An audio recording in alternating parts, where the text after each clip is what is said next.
Welcome to action for the week starting 11 November 2019. Nature throws some incredible challenges at us in Queensland and elsewhere, whether it be incredibly devastating droughts or the floods we saw up north. This week it's bushfires, and while at this point it has very little impact on private land in Queensland, AgForce is preparing to assist as it can. One of the main things we can do in support is what we've done around drought and floods through our GIS capabilities, through our mapping capabilities, and ability through that to get information out and receive information back to help support services and members through those challenges. So at this point, it doesn't affect many of us and it looks reasonably contained. But I've got Noel with me, who most of you know runs our GIS and projects areas, and I've just asked Noel to come along and give a very quick introduction to what we can do.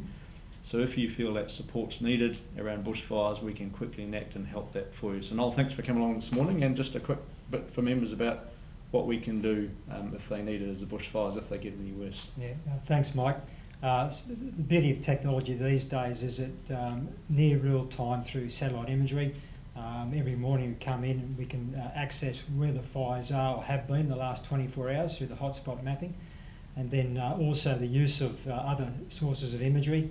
We can pretty much identify within reasonable approximation the extent of these fires, and then overlay that with the members' property information. So at least we then can identify which of our members' properties are potentially being affected by these fires, and then if need be, we can then contact these members and through the regional managers and get an idea about the extent of the damage of fires in these areas. Yep.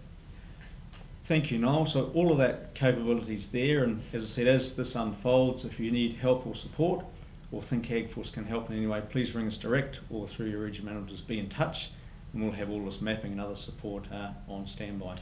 In other information and action, the AGM coming up, the continuing challenges around reef regulations, which as we know AgForce are fighting strongly through the Senate committee in Canberra, but also where we have some practical implications starting 1 December, given the state-based laws have passed the Parliament. So worthwhile a read. I hope you have a good week out there. Hope the fires remain very contained in Queensland and the rain arrives. We'll talk again next week. Thank you.